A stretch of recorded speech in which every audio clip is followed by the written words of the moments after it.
ابھی تک نے علم کے پہلے کتنی رکھتے ہیں اور بعد میں کتنی رکھتے ہیں. فجر کی سنتیں کب پڑھنی چاہیے؟ سنو فجر کی سنتوں کے بارے میں. میرے رسول کریم سید عالم صلی اللہ تعالی علیہ وسلم سے ایک صحابی نے پوچھا تھا، حضور میری فجر کی سنتیں رہ گئیں یا رہ جاتی ہیں تو حکم کیا ہے؟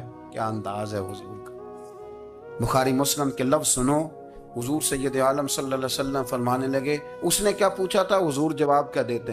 فرمایا فجر کی سنتیں کبھی نہ چھوڑنا، فجر کی پہلی 2 سنتیں کبھی نہ چھوڑنا. یا رسول اللہ صلی اللہ تعالی علیہ وسلم میری رہ گئی ہیں، رہ جاتی ہیں.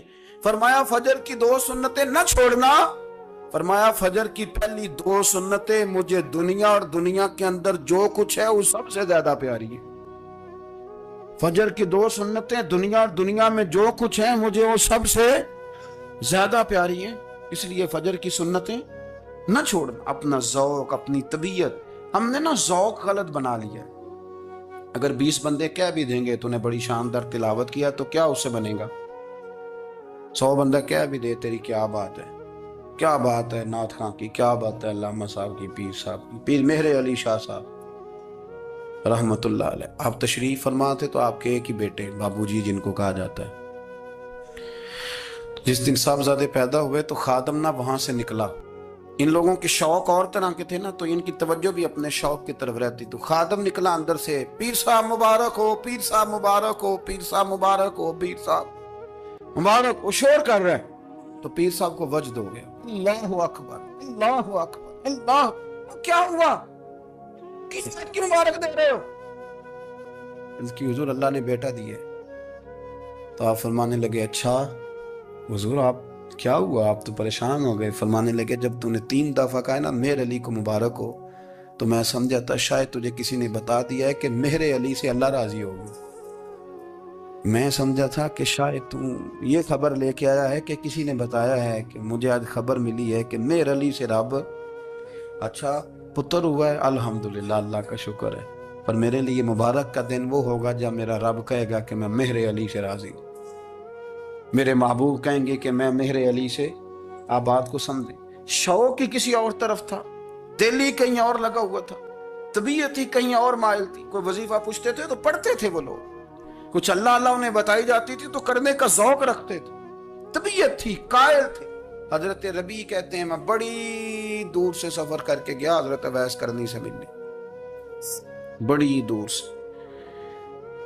اور جب میں پہنچا تو فجر کا وقت تھا. تو حضرت اویس کرنی کو میں نے پا لیا تو وہ نماز پڑھ کے نا قرآن شریف لے کے بیٹھ گئے.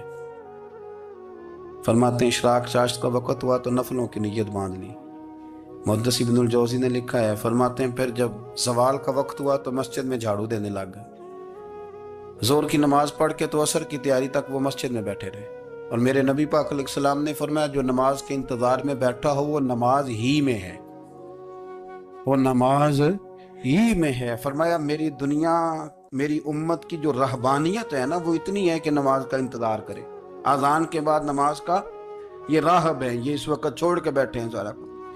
فرماتے ہیں عصر تک انہوں نے اللہ اللہ کی، پھر مغرب تک کی. عشاء کی نماز ہوئی تو نماز پڑھی تو وہ تھک گئے. اب مجھے وہ فارغ ہوں، مصلی چھوڑے تو میں ملاقات کروں نا. یہ آپ حیران نہ ہو کہ اتنی دیر بندہ کیسے اللہ اللہ کر. ہم نے کی نہیں نا اس لیے ہم پریشان ہیں. جو عادی ہوتے ہیں وہ کر بھی لیتے ہیں. وہ یہ کام، میری بات کی سمجھ آ رہی ہے؟ جب جاتے ہو کسی دفتر میں تو 8 گھنٹے کھڑے رہ لیتے ہو نا، مجبوری ہوتی ہے تو کھڑے رہا جا سکتا ہے. پاسپورٹ کے دفتر بولیے، امیگریشن کی لائنوں میں، اور میں نے تو ایمبیسیوں میں بندے 12 گھنٹے پہلے جا کے کھڑے دیکھے، رہ لیتے ہیں کھڑے. تو اگر ان کاموں کے لیے رہا جاتا ہے تو اللہ رسول کے لیے بھی کھڑے رہا جا سکتا ہے. تو فرمانے لگے کہ جب عشاء کی نماز کے بعد آخر انسان تھے، تھک گئے، نیند کا غلبہ ہوا تو تھوڑی ایسے آنکھ بند ہوئی تو کھلی تو رونے لگے. حضرت ویسے کرنی رو کے کہنے لگے مالک مجھے غافل تو نہ کر، ابھی میں نے کیا بھی کچھ نہیں، دن ختم ہو گیا، کوئی نفل نہیں، کوئی اللہ اللہ نہیں، اللہ مجھے غافل نہ کر، میری مدد فرما.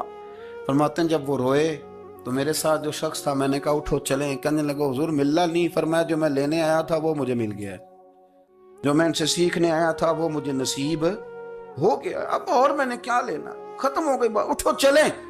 اللہ کے بندوں نے حضرت ربیہ بن کعب اسلمی رضی اللہ تعالیٰ عنہ فرماتے ہیں کہتے ہیں جب بنو قریظہ اور بنو نذیر یہودیوں کے ساتھ حضور علیہ السلام نے جنگ کا اعلان فرمایا تو وہ دشمن ہو گئے. ہمیں خطرہ تھا کہ وہ رات کو کہیں محبوب کو تکلیف نہ دیں، تو کچھ لوگ نا تلواریں لے کے نبی پاک کے دروازے پہ پہرے داری کرتے تھے. گن مین رکھنا حرام نہیں، اگر کسی کو واقعی خطرہ ہو تو اس کے لیے سنت بھی ہے. حضرت علی المرتضیٰ تلوار لے کے حضور کے گھر کا پہرا دیتے تھے. حضرت ربیعہ بن کعب اسلمی رضی اللہ تعالیٰ عنہ فرماتے ہیں کہ رات میری ڈیوٹی تھی کہ میں حضور کے گھر کا پہرا دوں گا، تو فرماتے ہیں میں باہر سن رہا تھا، ساری رات ہی میرے نبی پاک نے اللہ کی تسبیح پڑھی. ساری رات، کبھی تسبیح، کبھی تحلیل، کبھی تحمید، کبھی تکبیر، ساری رات. فرماتے ہیں ساری رات حضور پڑھتے رہے اور ساری رات ہی میں سنتا رہا. مجھے اونگ آ گئی، میری آنکھ لگ گئی، حضور ابھی پڑھ رہے تھے، میں تھک کے سو گیا. اور فرماتے ہیں جب میری آنکھ دوبارہ سے کھلی تو میرے کانوں میں پھر کوئی چیز گونجی، تو میں نے کان لگایا تو میرے حبیب ابھی بھی اللہ کو یاد کر رہے. ساری رات حضور رب کی عبادت کرتے. اسی لیے تو کہا یا ایھا المزمل قم اللیل الا قلیلا، حبیب ساری رات تو نہ جاگا کر، تھوڑا آرام بھی کر لیا کر. میرے بھائی، اپنا مصلی، اپنی عبادات، اپنے وظائف، اللہ اللہ جو آپ نے کسی سے سیکھی ہے اس کو کبھی کمزور نہ ہونے دیں. شجرہ شریف جو کسی بزرگ سے آپ لے لیتے ہیں تو کیا رسم ہے کوئی؟ اس پہ کچھ لکھا ہوتا ہے، وہ پڑھنے کے لیے دیا جاتا ہے. اس پہ لکھا ہوتا ہے کہ یہ اللہ اللہ آپ نے کرنی ہے. انسان پر اگر کوئی شخص نیکی کر دیتا ہے، احسان کر دیتا ہے، تو انسان اس کے سامنے پھر گردن نہیں اٹھا سکتا. یار یہ میرے مشکل وقت کا دوست ہے، اس نے میرے ساتھ نیکی کی ہے، کبھی بھی گردن نہیں اٹھائے گا، جھکا کے رکھے گا. تو اگر عام کوئی نیکی کر دے تو اس کے سامنے انسان کبھی گردن نہیں اٹھاتا. تو جو رب ساری نعمتیں عطا فرمائے، جو کہے کہ تیری تخلیق میں نے کی، تجھ سے پہلوں کو بھی پیدا میں نے کیا، تیرے لیے زمین کا بچھونا بھی میں نے بچھایا، آسمان کی چھت بھی میں نے لگائی، تیرے لیے زمین سے ساری اناج کو، پھل کو، کھیتیوں کو نکالا بھی تیرے لیے. اب تو اس طرح کر کہ تو میری عبادت کر، تو میری بارگاہ میں جھک جا. بہت سارے نشے لوگوں کو لگے ہوئے ہوتے ہیں. ہر آدمی کوئی نہ کوئی نشہ کرتا ہے. کوئی دولت کا کرتا ہے، کوئی شہرت کا کرتا ہے، کوئی اپنی تعریف کا نشہ کرتا ہے. دو چار لوگوں سے تعریف سن کے مطمئن ہو جاتا ہے. ناراض تو نہیں ہوگی اس جملے سے؟ آپ کرتے ہیں لوگ دولت کا نشہ بھی. یہ جب نقصان ہوتا ہے تو بندے بیمار نہیں ہو جاتے؟ پیسے ڈوب جاتے ہیں تو لوگ بیمار نہیں ہو جاتے؟ تو اس کا مطلب یہ ہوتا ہے کہ نشہ ٹوٹ گیا ہے. بہک ہوئے ہیں نا تھوڑے سے تو کانپتے ہیں، تڑپتے ہیں، پریشان. نشہ ہی اسی طرح ہی کرتا ہے نا، نہیں ملتا تو پریشان ہوتا ہے. یہ سارے نشے ہیں، مختلف قسم کا نشہ. ہم مانتے نہیں اس بات کو، تسلیم نہیں کرتے، کیونکہ تسلیم کرنا بڑا مشکل کام ہے.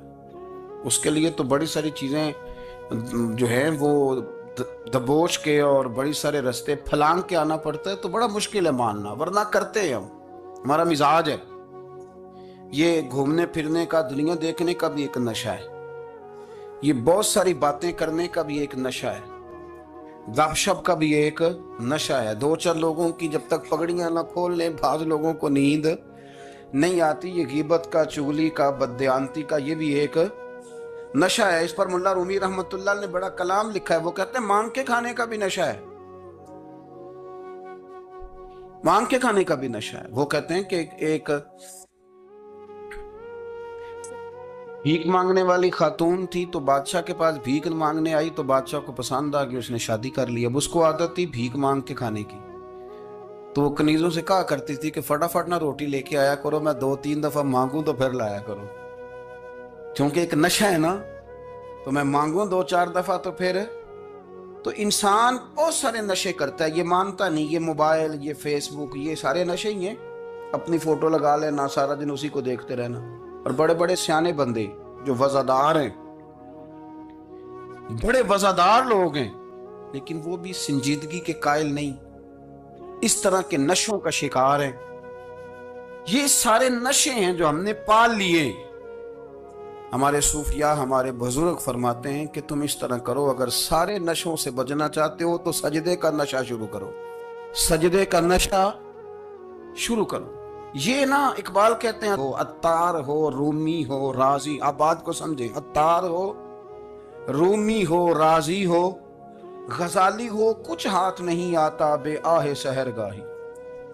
کہتے بہت بڑا صوفی ہو جیسے فرید الدین عطار تھے، بہت بڑا تصوف کا امام ہو جیسے امام غزالی تھے، بہت بڑا تفسیر کا استاد ہو جیسے امام رازی ہو، عطار ہو رومی ہو رازی ہو غزالی ہو، پر کچھ ہاتھ نہیں آتا بے آہ سحر گاہی. اگر سویرے اٹھ کے روتا نہیں نا اللہ کی بارگاہ، اگر تہجد نہیں نہ پڑھتا تو کچھ ہاتھ نہیں آتا بے آہ سحر گاہی. پھر اس کو کوئی چیز نصیب. میری بات کی سمجھ آ رہی ہے آپ حضرات؟ جب تک آپ سویرے نہیں اٹھتے، آپ اللہ اللہ نہیں کرتے، آپ کو نوافل کا چسکا نہیں، عبادت کا مزہ نہیں، فرمایا میری عبادت کرو، یہ شوق پیدا کرو، میں نے تمہیں پیدا کیا ہے. ہم لوگوں کے نشے مختلف نشے، بڑا عجیب رنگ ہے. محفل کی صدارت کرنے والے بڑے پیر صاحب، بڑے القابات، بیچ میں سے بندہ تلاش کرنے سے بھی نہیں مل رہا، اتنے بڑے لقب ہیں اس کے. لیکن وہ سج سنور کے 2.5 گھنٹے بیٹھا رہا محفل میں، اور نماز کا وقت آیا تو اس نے مختصر سی پڑھی، وہ نکل گیا. ہلکے سے سجدے کیے. اتنا بڑا عشق رسول نعت خواں، ہو کیا بات ہے.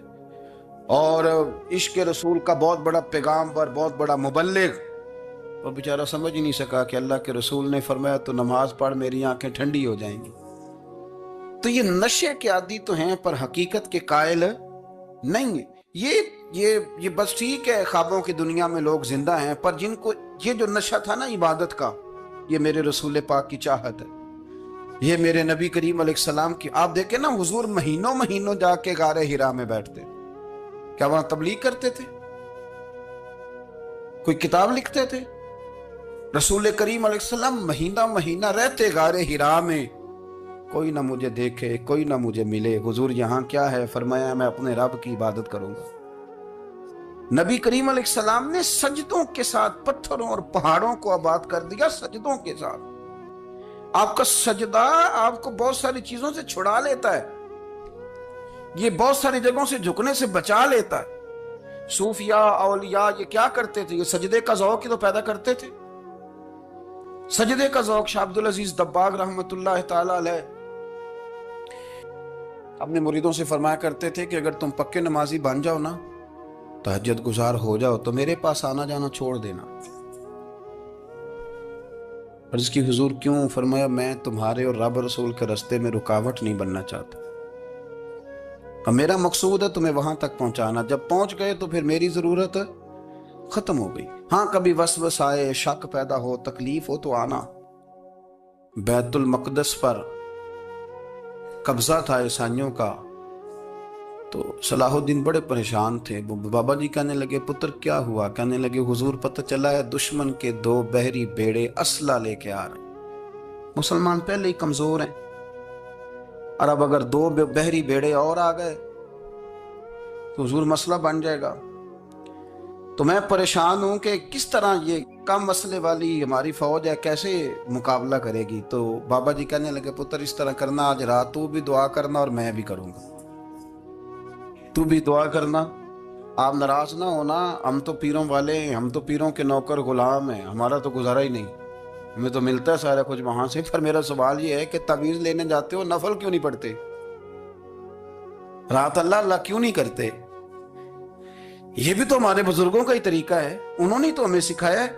صلاح الدین ایوبی سے بزرگوں نے کہا کہ رات آج نا اللہ اللہ کرنا، تو میں تیرے لیے دعا کروں گا، تو بھی دعا کرنا. تو بندہ جب دکھی ہوتا ہے تو سجدہ کرتا ہے، تو پھر ہی تو مصلی بھیگ جاتا ہے، پھر ہی تو مزہ آتا ہے. سکھی بندہ تو کعبے جا کے نہیں روتا. دکھی تھے، تکلیف تھی، تو سر رکھا سجدے میں تو تڑپ گئے. اور وہ بابا جی کہتے ہیں میں مسجد آیا تو صلاح الدین چیخے مار کے رو رہا تھا اور کہہ رہا تھا مالک میں کوئی اپنی شان کے لیے تو نہیں نہ لڑ رہا، اللہ کو میں کوئی قبضوں کے لیے تو نہیں لڑ رہا، مالک تیرے لیے لڑ رہا ہوں، مجھے بے آبرو نہ کرنا، میری مدد فرمانا. کہتے ہیں میں آیا تھا کہ مسجد میں دعا کروں گا، پر صلاح الدین ایوبی کو روتے دیکھا تو میں لوٹ گیا. تو سویرے صلاح الدین ملے تو بڑے خوش تھے. میں نے کہا پتر کیا ہوا؟ کہنے لگے حضور وہ بحری بیڑے 2 آ رہے تھے نا اسلحہ لے کے، دونوں ڈوب گئے پانی میں. پانی میں ڈوب گئے تو بابا جی کہنے لگے صلاح الدین وہ پانی میں نہیں ڈوبے، وہ تیرے آنسوؤں میں ڈوب گئے، وہ غرق ہو گئے، وہ جو تو نے مسلح بات کیا تو وہ تیرے آنسوؤں میں ڈوب گئے، وہ غرق ہو گئے، وہ تباہ، اتنے قیمتی تھے تیرے آنسو کے بہا لے گئے دشمن کے بحری بیڑوں کو۔ میرے بھائی ٹھیک ہو گیا جی، میرے عزیز سمجھ لیں اس بات کو ہمیشہ کے لیے، اور اس پر غور کر لیں اچھے طریقے سے کہ میرے رسول کریم سید عالم صلی اللہ علیہ وسلم نے نا ہماری توجہ دلائی، حضور نے ہمیں بتلایا، ہمارا ذوق بڑھایا عبادت کی طرف۔ ایک صحابی تھے حضرت ابو فاطمہ رضی اللہ تعالیٰ عنہ، یہ ترمذی شریف کی حدیث ہے۔ نبی پاک علیہ السلام نے فرمایا ابو فاطمہ قیامت کے دن مجھ سے جلدی ملنا چاہتے ہو کہ دیر کے ساتھ؟ تو کہنے لگے حضور کون ہوگا جو دیر سے ملنا چاہے گا، ہم نے تو جان دے دی وعدہ دیدار پر۔ اعلیٰ حضرت فرماتے ہیں جان دے دی وعدہ اور نقد اپنا دام ہو ہی جائے گا۔ مجھے لگتا ہے کہ یہ سودا نقد و نقد ہو جانا ہے، چونکہ ہم نے جان دے دی وعدہ دیدار پر۔ آپ نے وعدہ کیا تھا کہ مریں گے تو پھر زیارت ہوگی، تو مر گئے ہم زیارت کی خاطر۔ جان دے دی وعدہ دیدار پر تو نقد اپنا دام ہو ہی جائے گا۔ اے رضا ہر کام کا ایک وقت ہے، دل کو بھی آرام ہو ہی جائے گا۔ تو حضرت ابو فاطمہ رضی اللہ تعالیٰ عنہ سے نبی پاک صلی اللہ علیہ وسلم نے فرمایا جلدی ملنا چاہتے ہو کہ دیر سے؟ اس کی حضور فٹافٹ ملنا ہے، میں نے قیامت کے دن آپ سے جلدی ملنا ہے۔ تو نبی پاک علیہ السلام نے فرمایا پھر اس طرح کرنا، دنیا میں رہ کے سجدے زیادہ کرنا، پھر سجدے زیادہ کرنا، قیامت میں ملاقات جلدی ہو جائے، قرب ملے گا تمہیں۔ اپنے بچوں کے اندر دیکھیں نا، ہم شوق پیدا کرتے ہیں، ہمیں صحیح لفظ نہیں بولنے آتے پر ہم بچوں میں شوق پیدا کرتے ہیں کہ پتر ڈاکٹر بن جائے گا تو بڑا نفع کرے گا، تو لوگوں کی خدمت کرے گا، ملک و ملت کی خدمت کرے گا، تیرے ابا کا نام روشن ہوگا، تیرے دادا کی تعریفیں ہوں گی۔ ہم یہ ذوق پیدا کرتے ہیں، ہم اپنے نوجوانوں کے اندر یہ فکر پیدا کرتے ہیں، انہیں ہم سمجھاتے ہیں کہ میاں جب تم پڑھو گے، محنت کرو گے تو فلاں آدمی کی طرح تمہارا نام ہوگا۔